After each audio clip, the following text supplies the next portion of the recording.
اس programme میں آپ خوش آمدید کہتے ہیں. میں ہوں کامران شاہد. آج ویسے تو فرنٹ لائن کے پلیٹ فارم سے آپ جانتے ہیں کہ ہم نے پریزیڈنٹ آف پاکستان سے لے کر ہر ڈپارٹمنٹ، ہر شعبہ کے نہ صرف لوگوں کو، لیڈران کو مدعو کیا اپنے پروگرام، بلکہ ایشوز بھی جو ہیں وہ ڈفرینٹ ورائٹی کے ہم نے اٹھائے اس پروگرام کے پلیٹ فارم سے. ایشوز خواہ سیاست کے ہوں، اخلاقیات کے ہوں، اخلاقی قدروں کے ہوں، یا معاملات مذہب کے ہوں. اس پروگرام کے پلیٹ فارم سے ورسٹائل قسم کی چیزیں، ورسٹائل قسم کے گیسٹ، ورسٹائل قسم کے نظریات جو ہیں اور ایشوز ڈسکس ہوتے رہے. آج کا پروگرام اس لحاظ سے بہت اہم ہے کہ جس شخصیت کو ہم نے مدعو کیا ہے وہ نہ صرف پاکستان میں ان کا ایک نام ہے، ان کے جو کی اسکالرلی تخلیقات ہیں اور جو کہ نظریات ہیں اور جو کی تحریر ہے، بلکہ پاکستان سے باہر بھی ان کا بہت نام ہے، اور اس لیے وہ انٹرنیشنل کانفرنسز میں بھی پاکستان کی نمائندگی کرتے رہتے ہیں، پاکستان کا پوائنٹ آف ویو دیتے رہتے ہیں. ہمارے ساتھ موجود ہیں فرنٹ لائن کے ایکسکلوسیو شو میں ڈاکٹر محمد طاہر القادری صاحب. اور آپ کسی تعارف کے محتاج نہیں، لیکن فار دا ریفرنس میں بتا دوں کہ آپ بانی سرپرست ہیں تحریک محرک القرآن کے، اور آپ چیئرمین ہیں پاکستان عوامی تحریک کے. طاہر القادری صاحب، بہت وارم ویلکم کرتا ہوں آپ کو میں فرنٹ لائن کے اسپیشل شو میں. شکریہ جی، خوش آمدید. مجھے پہلے تو یہ صرف بتا دیجئے کہ پچھلے دنوں میں آپ کی پریس کانفرنس اور آپ نے جو جلسہ کیا وہ سن رہا تھا اور دیکھ رہا تھا. آپ نے پاکستان کی عوام کو کہا ہے کہ رد کر دیں اس جمہوریت کو، اس انتخابی نظام کو. آپ خود پوری دنیا میں جاتے ہیں، کانفرنس اٹینڈ کرتے ہیں، جن ممالک میں، ابھی آپ لندن میں ہیں اس وقت، دنیا کی سب سے قدیم ڈیموکریسی میں آپ بیٹھے ہیں، اور ہم بھی وہاں سے ہو کے آتے رہتے ہیں. پاکستان میں بھی جمہوریت ہے. کیا ریشنل ہے جس کی وجہ سے طاہر القادری صاحب آپ یہ کہتے ہیں کہ اس جمہوریت کو پاکستان کے لیے موضوع نہیں ہے اور اس کو رد کر دیا جائے انتخابی سسٹم کو؟ دیکھیے کامران صاحب، شکریہ. ایک اچھے سوال سے آپ نے آغاز کیا ہے. اس میں ایک کریکشن کرنا چاہوں گا. میں نے قطعاً جمہوریت کو رد کرنے کی بات نہیں کی. میں جمہوریت میں بیلیو کرتا ہوں. پاکستان میں جمہوریت کا نام مس یوز کیا جاتا ہے، اور دراصل جس کو رد کرنے کی میں نے بات کی ہے وہ صرف موجودہ کرپٹ مونوپولسٹک الیکٹورل سسٹم ہے. اجارہ دارانہ طریقے پر مبنی کرپٹ انتخابی نظام ہے، جس کے نتیجے میں پاکستان میں آج تک صحیح جمہوریت کبھی پنپ نہیں سکی. وجہ اس کی یہ ہے کہ صرف انتخابات کا نام جمہوریت نہیں ہے. یہ پوری کی پوری ڈیموکریسی اور ڈیموکریٹک کلچر اور ڈیموکریٹک سسٹم کا ایک جز ہے انتخاب. اور جمہوریت اس نظام کو کہتے ہیں جس میں پارٹیسپیشن ہو، ووٹ دینے سے لے کر ملک کی پالیسیز اور ملک کے قوانین بنانے تک، اور ووٹ دینے والے کو اپنے نمائندوں اور پارلیمنٹ پر مکمل اکاؤنٹیبلٹی کا ایک پولیٹیکل اسٹیبلش پروسیس اور انسٹیٹیوشن کے ذریعے اختیار حاصل ہو. میں نے اس لیے اس موجودہ انتخابی نظام کو رد کیا ہے کہ اس کے نتیجے میں کبھی بھی جمہوریت نہیں آئی. 99% لوگ، بلکہ 99% سے زیادہ لوگ ہمیشہ محروم اقتدار رہتے ہیں. 5 سال کے بعد ایک مینوورنگ کی شکل میں، جس میں برادری بھی ہوتی ہے مینوور کرنے والی، جس میں سرمایہ ہوتا ہے مینوور کرنے والا، جس میں اسٹیبلشمنٹ اور ایجنسیز ہوتی ہیں مینوور کرنے والی، لا انفورسنگ ایجنسیز اور پولیس اور گورنمنٹ کے ادارے مینوور کرنے والے ہوتے ہیں. ایک پورے پیسے کا ریل پیل ہوتا ہے، غنڈہ گردی ہوتی ہے، قتل و روزگار میسر نہیں ہے، اس کے حقوق محفوظ نہیں ہیں، اس کو عدالتوں میں کہیں انصاف نہیں ملتا. اگر آپ تبدیلی چاہتے ہیں، میں کہوں گا چینج چاہتے ہیں، تو وہ چینج اس موجودہ الیکٹورل سسٹم سے کبھی نہیں آئے گی. یہ جاگیرداروں کا انتخاب ہے، ان کی عیاشی ہے، یہ سرمایہ داروں کی عیاشی ہے، اس میں غنڈہ گردوں کے لیے تحفظ ہے. ایک غریب شخص، تعلیم یافتہ آدمی، پی ایچ ڈی کرنے والا، ماسٹرز رکھنے والا، اکانومسٹ، ایگریکلچرسٹ، ایک جرنلسٹ، ایک لائر، ایک ڈاکٹر، ایک انجینئر، جو ڈیلیور کرنے کی ایبلٹی رکھتا ہے اس ملک میں، تقدیر بدل سکتا ہے. ان میں سے کوئی شخص اس ملک میں قومی اور صوبائی اسمبلی کا الیکشن لڑنے کی طاقت ہی نہیں رکھتا. لڑے گا تو 500,000 ووٹ کے ساتھ ضمانت ضبط کر بیٹھے گا. کوئی پولیٹیکل پارٹی اس کو ٹکٹ دینے کے لیے روادار نہیں, اس کو پتا ہے وہ لوز کر جائے گا. سو میں نے میسج یہ دیا ہے کہ اس الیکٹورل سسٹم کو جب تک ریجیکٹ نہیں کرو گے اور اس کے خلاف بغاوت نہیں کرو گے, کبھی تقدیر نہیں بدلے گی, تاکہ نیا نظام حقیقی جمہوریت پر مبنی لایا جا سکے, جو ریاست کو بھی بچائے, ریاستی اداروں کو بھی بچائے اور پوری قوم کے حقوق کا بھی تحفظ کرے. طاہر القادری صاحب, جو قرآن شریف کا پورا فلسفہ ہے وہ بہت سے لوگوں کے نزدیک اس بات پہ بیس کرتا ہے کہ اللہ تعالیٰ نے کہا کہ یہ جو آیات ہے میں تمہارے پاس بھیجتا ہوں یہ میری نشانیاں ہیں, اور جب تک کہ یا تو ایسی ہی اچھی آیت نہ بھیج دوں یا اس سے بہتر آیت نہ بھیج دوں تو وہی آیت یا وہی نشانی جو ہے وہ انسانوں کے لیے قیامت تک کے لیے ہے, جب تک اسے بہتر نہ آ جائے یا اس جیسی نہ آ جائے.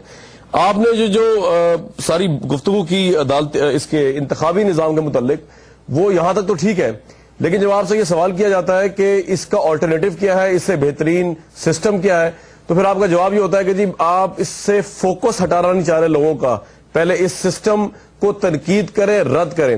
جب تک کہ ایک عام آدمی کے سامنے دوسرا سسٹم موجود نہیں ہوگا, جب تک کہ دوسرا بہتر نظام موجود نہیں ہوگا, تو طاہر القادری صاحب کس طرح آپ کی باتوں پر جو ہے وہ لوگ سمجھے کہ یہ آپ درست کہہ رہے ہیں, جب تک کہ آپ آلٹرنیٹو نہیں دیں گے. آلٹرنیٹو آپ دے نہیں رہے اور صرف تنقید ہے سسٹم کے اوپر. طاہر القادری صاحب, آپ کی بات ایک اینگل سے ویلڈ ہے, لیکن میں اپنی بات پہ قائم رہوں گا, اور میں اللہ کا شکر ہے کہ کریڈیبلٹی رکھنے والا ایک شخص ہوں اور میں نے کبھی غلط بیانی زندگی میں نہیں کی. اور میں یہ کہہ رہا ہوں کہ اس کا متبادل جس کو کہتے ہیں کہ اس نظام کو منسوخ کر کے کوئی اچھی آیت, متبادل نظام اس کی مکمل پریپریشن میرے پاس ہے, اور آج سے نہیں ہے, جنرل پرویز مشرف صاحب کے زمانے سے ہے. پورے 3 گھنٹے میں نے ان کو بریفنگ دی تھی الیکٹورل سسٹم چینج کرنے کے لیے, اور انہوں نے جنرل نقوی صاحب کو پھر میرے ساتھ سیٹنگ کروائی. 3-3.5 گھنٹے کو انہوں نے 50-60 کویسچنز کیے, پوری فائل تیار کی, ہر کویسچن کا اطمینان بخش جواب دیا میں نے. میں جب نہیں بتاتا خاکہ تو اس کا مطلب یہ نہیں ہے کہ متبادل نظام نہیں ہے میرے پاس. ہمارے پاس بہت عرصے سے ریسرچ ہے اس کے اوپر, پورا نظام موجود ہے, لیکن میں جانتا ہوں نتیجہ کیا ہوگا. ٹی وی چینلز پر, اخبارات میں یا قوم میں وہ جو اس کے جزئیات ہیں, ان جزئیات پہ میرا بھی ضد اور اصرار نہیں ہے. میں اپنی طبیعت میں جمہوریت رکھتا ہوں, مگر ان جزئیات پر ایسی بحث چھڑ جائے گی, ایسی ڈسکشن چھڑ جائے گی کہ جو اصل موضوع ہے اس سے فوکس ہٹ جائے گا. میں فوکس اس پہ برقرار رکھنا چاہتا ہوں کہ لوگ پہلے یہ ریئلائز کریں کہ یہ انتخابی نظام ایک مرض ہے, یہ کینسر ہے. میں تو بیداری شعور کے ذریعے قوم کے شعور میں ابھی یہ بات ڈالنا چاہتا ہوں کہ وہ یہ سمجھیں کہ یہ انتخابی نظام ہماری قوم کا دشمن ہے. میں صرف اتنا اشارہ دے سکتا ہوں, اس کا بدل ایسا انتخابی نظام میں اس وقت اگر قوم اور ادارے اس نتیجے پر پہنچے کہ انتخابی نظام کو مسترد کر کے قومی حکومت قائم کرے, میں اشارہ دے رہا ہوں ایک government of unity, national government of unity, جس پر کنسنسس ہو تمام طبقات کا, وہ قائم ہو, جس میں پولیٹیکل پارٹیز کے بھی کچھ ستھرے لباس رکھنے والے لوگ نمائندے ہوں, آرمڈ فورسز کے نمائندے بھی ہوں, اس میں صحافیوں کے نمائندے بھی ہوں, انڈسٹریلسٹ اور تاجروں کے اور بزنس کمیونٹی کے نمائندے بھی ہوں, اس میں انجینئرنگ ٹیکنالوجسٹ اور بیوروکریٹس اور ٹیکنوکریٹس کے نمائندے بھی ہوں, پوری سوسائٹی اور تمام طبقات ریپریزنٹ ہوں. اس وقت میں رکھ دوں گا ان کے سامنے. طاہر القادری صاحب, یہ 1-2 سوالات تو پہلے اسی سے اٹھتے ہیں جو میں آپ کے سامنے رکھوں, اس کے بعد بات کو آگے بڑھاؤں گا. جو پورا اسلام کا مزاج ہے, جب ہم آیت پڑھتے ہیں قل اللہ احد اللہ الصمد, تو اور سے آگے بڑھتے ہیں خداوند تعالیٰ کی توحید, تو پہلے تو ہم نفی کرتے ہیں کہ خدا کے علاوہ کوئی معبود ہی نہیں ہے سوائے اللہ تعالیٰ کے.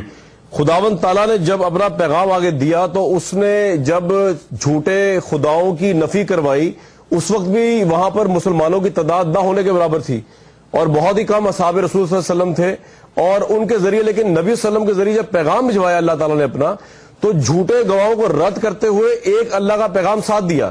کیونکہ آلٹرنیٹو جب تک آپ نہیں دیں گے یا نبی صلی اللہ علیہ وسلم کا آلٹرنیٹو نہ دیتے تو یہ کس طرح پتہ چلتا کہ ان بتوں کے بجائے کس کی پیروی یا پرستش کرنی ہے.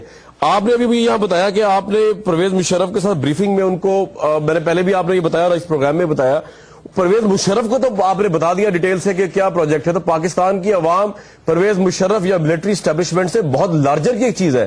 تو سر لوگ آپ سے ایک لاجیکل سوال کریں گے، کوئی اچھا پیغام آتا ہے آگے تو اس کا آلٹرنیٹو ساتھ آتا ہے تاکہ لوگ اس کا کمپیریزن کریں. دوسرا، اگر ایک جرنیل کو پتا ہے کہ کیا خاکہ ہو سکتا ہے آپ کے اس نظام کا، تو پاکستان کی عوام کا تو سب سے پہلا حق ہے اس نظام کو جاننے کے لیے، اور وہ شعور کی اس منزل پہ ہیں. میں آپ کو بڑی ذمہ داری سے یہ بات بتا رہا ہوں، as a journalist of Pakistan, اتنے سالوں سے میں پاکستان کے جرنلزم کو کور کر رہا ہوں، وہ شعور کی اس منزل پہ ہیں کہ جو آپ نے گفتگو کی ہے وہ اس سے بہت حد تک ایگری کرتے ہوں گے کہ یہ انتخابی نظام، یہ پیسے کی ریل پہ، یہ جاگیرداری سسٹم، اس کو نہیں ہونا چاہیے. مظاہرے چاہتے ہیں کہ وہ آزاد ہوں جاگیرداروں سے، ورکر چاہتے ہیں کہ آزاد ہو کیپٹلسٹ سے. تو شعور کی اس منزل پہ ہے، لیکن آپ نے یہاں کوئی بریک لگا دی کہ جب آپ نے ان کو روک دیا، ڈپرائیو کر دیا. ایک خواب تو دکھایا آپ نے کہ جی رد کر دیں اس کو، لیکن اس خواب کی تکمیل نہیں آپ بتا رہے. آپ یہ کہہ رہے ہیں کہ جی جنرل مشرف کے ساتھ آپ نے شیئر کر لی ڈیٹیل پلان اس کا، لیکن پاکستان کی عوام کو نہیں بتائیں گے. حالانکہ میرا یہ نظریہ ہے کہ پاکستان کی عوام اتنی باشعور ہے کہ وہ آپ کے اس پلان کو سمجھ بھی سکتی ہے، دیکھ بھی سکتی ہے، اور اس پہ کانسنسس یا فیصلہ کر بھی سکتی ہے. طاہر القادری صاحب. کامران صاحب، میں سمجھتا ہوں اگر وہ شعور اتنا بالغ ہو چکا ہوتا تو جو لوگ جعلی ڈگریز لے کے درجنوں کی تعداد میں پارلیمنٹ میں پہنچے اور سپریم کورٹ نے ان کو اسی بنیاد پہ ڈسکوالیفائی کر دیا، وہ صرف 3 مہینے کے اندر اسی حلقے سے ری الیکٹ ہو کے پارلیمنٹ میں نہ آ جاتے. اگر شعور اس بلوغ کے مقام پر پہنچ چکا ہوتا تو طویل عرصے سے ایک ہی خاندان یا ایک ہی خاندان کے لوگ ری الیکٹ ہوتے چلے آ رہے ہیں، اور ان حلقوں کی حالت دیکھیں تو وہاں انتہائی افسوسناک صورتحال ہے. میں آپ کے کہنے پر اتنا بتا سکتا ہوں کہ جو نظام اس کو چینج کر کے لائیں گے اس کا ماڈل کسی نہ کسی شکل میں وہ متناسب نمائندگی پر بیس کرتا ہوگا، اس کی بیسس متناسب نمائندگی کے نظام پر مشتمل ہوگی. مگر وہ متناسب نمائندگی کا نظام ہم یاد رکھ لیں کہ فرانس یا جرمنی یا دنیا کے کسی ملک کا ماڈل اٹھا کر یہاں نہیں لگائیں گے. چینجز کے ساتھ پاکستان کے سیاسی، جغرافیائی، سماجی، معاشرتی، معاشی حالات کے ساتھ مطابقت رکھنے والا ماڈل ہوگا. اور ممکن ہے اس شکل کو بھی دیکھیں گے کہ امیدواروں کے نام پہلے لے لیے جائیں کانسٹیٹوئنسیز کے بائی، پھر ان کی اسکروٹنی کی جائے، تعلیم کیا ہے، پچھلا کردار کیا ہے،